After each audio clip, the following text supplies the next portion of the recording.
I was going to drink coffee on this episode, but instead it's going to be hard booze. Mm-hmm. Good thing I'm not driving for a couple hours. Yeah, self-driving. Yes, right. Rita, I'll have to drop off some ice for you to drink that properly. There's no proper, drinking scotch neat is the proper way to drink that. Jonathan Wills knows. Did you ever watch Homestar Runner? Oh, yeah. So remember Hamsar? Oh, yeah. Yeah, hey, Wonder Mate. I'm Hamsar, the captain of the gravy train. I feel like I should do this one shirtless. I got one. This is Ryan Daniel Moran. Hey! And Who the hell are you? I think I bought this shirt when I was fat. How long till we're live? 30? Yeah. Oh, you're rolling right now? Oh boy, you're gonna leave that in, aren't you? Hey Fastlanders, I'm Ryan Daniel Moran. On today's show, we're not drinking scotch. Don't try this at home, kids. We're gonna look at how a travel company can sell more gear. We're gonna take live Facebook comments, and we're gonna talk about buying businesses to build an empire. Let's go!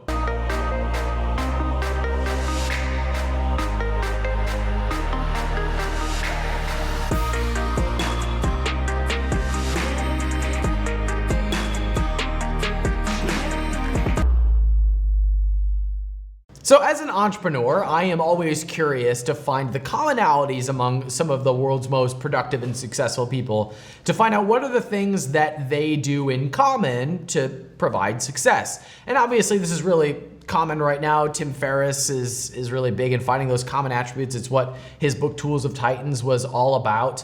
And when it comes to wealth creation, when it comes to building empires, it's been my observation that building businesses and investing the profits is the fastest way to generate significant wealth. But that investing the profits piece, from what I can tell, the people who build really big empires are investing into other businesses. When I was young in my career, I had a few cash flowing websites that made a lot of income that I grew over time. And the first thing that I wanted, as soon as I had a business that was cash flowing enough, was say, how many of these can I acquire and at what price? So I was buying and selling websites early in my career, even while I was in my college dorm room. And I even taught this as a model of buying websites because websites were super profitable and you could get them for very little money.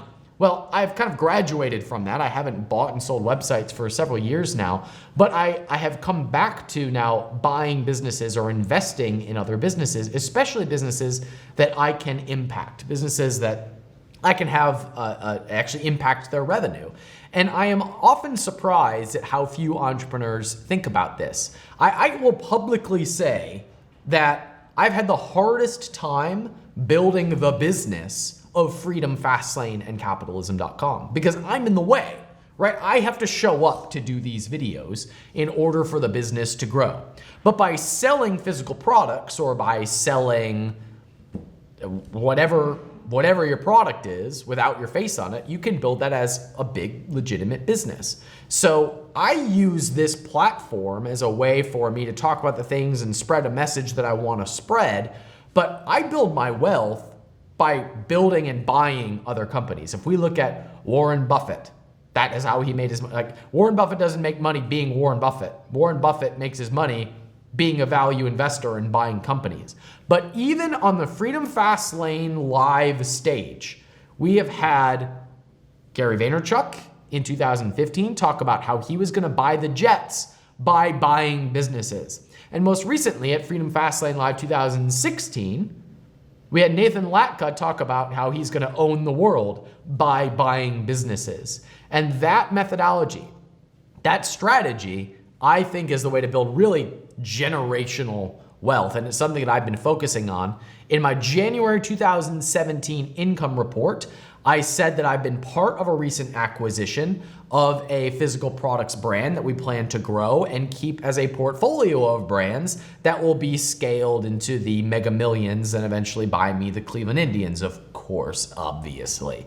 And I'll talk about that when all the dust settles and we get everything buttoned up. But that acquisition has been finalized, and I'll be happy to share more about that acquisition as it becomes appropriate. But that is the next stage for me as an entrepreneur, and I'm always surprised that more entrepreneurs don't look at buying businesses as a way to get started or to really become a full-time entrepreneur, because it's a lot easier to take something that's already profitable and scale it than it is to build something from scratch. So if you have been watching these videos or you've wanted to be an entrepreneur, have you ever thought about buying a business that's already profitable? The scalability is much faster, the paychecks come in right away, and you don't have to be the person coming up with the idea. And it's my opinion that once you build a business and have some income that you control, the next step is to invest your profits. And right now, I think that buying businesses is the best investment that any entrepreneur can make. Speaking of building businesses and investing the profits, this is the part of the show where we answer your questions about how to do just that. And today we're taking questions live from Facebook. We've been experimenting with this type of a platform. So if you would like to submit questions for when we're taking them live, head over to facebook.com/freedomfastlane. Give the page a likey so you'll know when we're going live, and we might just take your question on the next show. Kirill asks, what business asset has brought in the most profits? And I'd say an audience or an email list. For me, it's been an email list. I consider myself a fairly good email copywriter, but anywhere where you control the audience, I think is where most of the profits come in. If we look at a brand like Six Pack Shortcuts, which is a YouTube channel, they sell a bunch of products through their YouTube videos. What is the reason why they sell so much? Because they have this huge audience, and they're good salespeople and they know how to drive that traffic to sales pages, but it started by having a really big responsive audience. So that has been the secret to my success. And in email specifically, I can launch physical products, I can launch info products, I can do workshops, but that has been the most profitable both skill set and asset that I have developed. From a skill set perspective, I think the ability to sell is probably the most profitable skill that you could develop, whether it is through copywriting or from stage. The ability to actually cash the check is kind of needed if you're ever going to run a profitable business. So for me, the asset has been the email list, but the skill set has been the ability to sell, and that's one thing that I think every entrepreneur needs to have. Question from Jonathan Wills. As an entrepreneur, your sights are set very high. Do you ever think that you will feel like you have made it? This is a fascinating question because I have actually struggled with this for many years, and it's only become recently apparent to me that other people look at me as if I have made it. It has never really occurred to me that maybe I was ahead of most people until most recently. And I would say that I'm getting to the point in my life where I think that I have made it, mostly because I'm at that point in terms of income where I can relax a bit and I can have the lifestyle that I want without having to worry about it too much. So because of that, I do sort of feel like I have made it in terms of a financial part of my life, but I don't think I will ever feel like I have completed my career or I am done. Because at this point, now I just want to play. I just want to create projects that create value for people and that are fun for me to do, because I don't know how to do anything else. So I don't think there is ever a point at which you really feel like you are done, because every time you have progress, all your brain does is look ahead. You have to actively train your brain to go back and look at your progress. You don't naturally look at that. You naturally look ahead at problems. You don't stop and look back at where you've come from. That comes from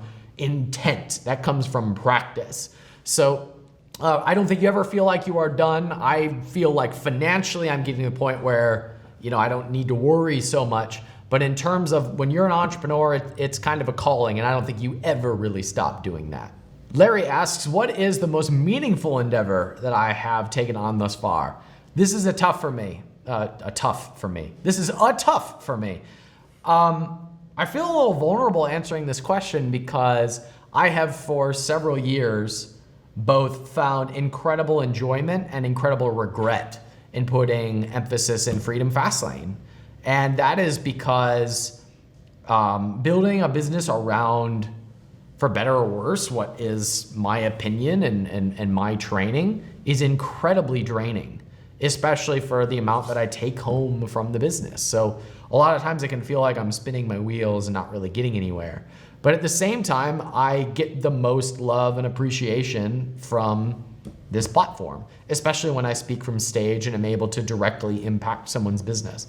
So it's those moments that I think I've gotten the most fulfillment and have been the most rewarding. But at the same time, it's been the most frustrating business that I've ever built. And I have many times regretted ever caring about a personal brand or trying to scale or sell things under a personal brand. So this is actually really tough for me because it's like the dysfunctional relationship. It both gives you the most passion and it also is your biggest frustration in life. And sometimes you feel very differently about that. And that is really weird for me to talk about publicly because I don't think I've ever addressed that before. But my own personal brand has been the source of the most fulfillment and the most burnout and frustration that I've had in the last several years. And that's weird to talk about, but that's the truth of how it is. Of course, Pam is beating me up for not saying Esther was the most meaningful. Dan Gillespie asks, how did I have to restructure my work world when Esther came into the world? Esther is my, almost 2-year-old daughter now. And before she was born, I worked all the time. I would work early in the morning, late at night, middle of the afternoon, and I really had full control over my day, right?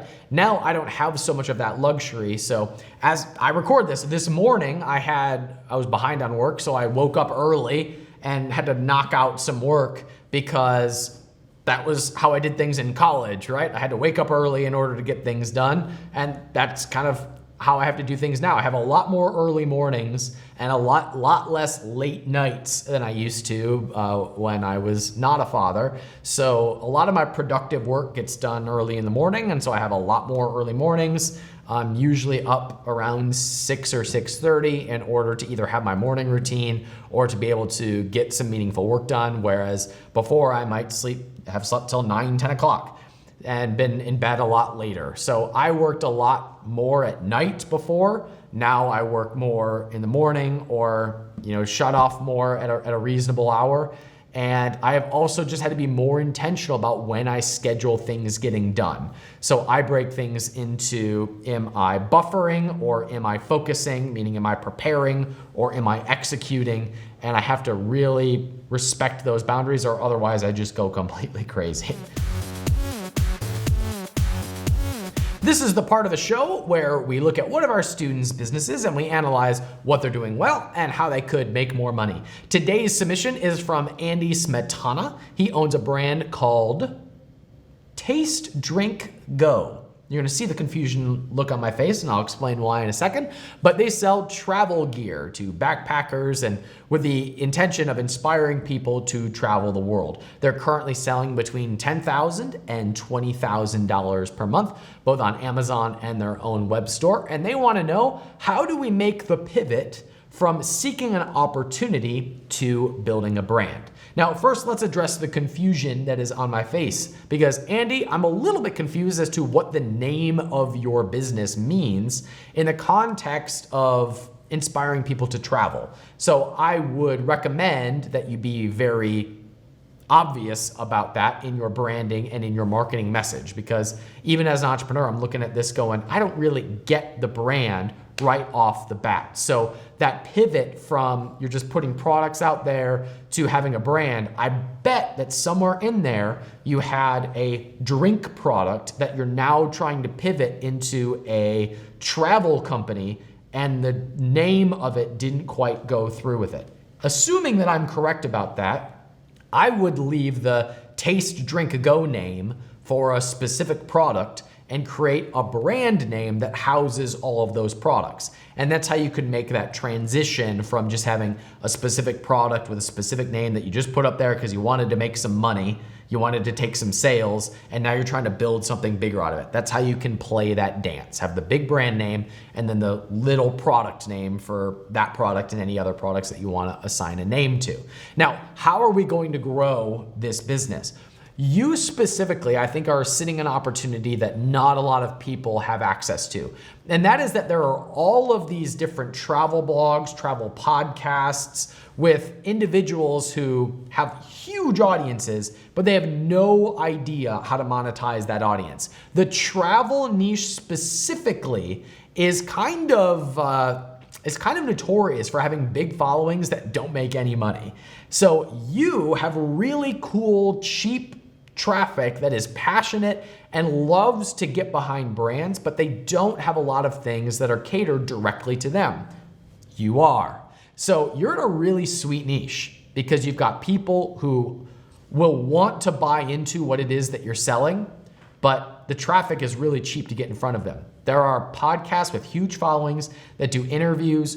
Go on there and promote your products. You'll need some sort of an info hook. Like, what's the reason somebody is putting a travel entrepreneur onto their podcast? You need to be able to address that question.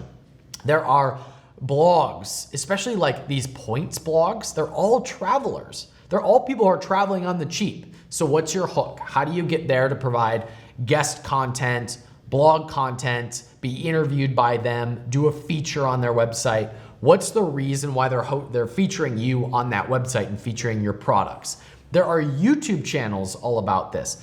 And if you don't want to do the interviews yourself, you can just advertise to those specific audiences. There are Facebook groups, there are YouTube channels that will all serve as great foundations of your marketing, foundations of the paid traffic that you will advertise to, and you'll put your marketing message right in front of them to be able to build that audience and sell your products to them.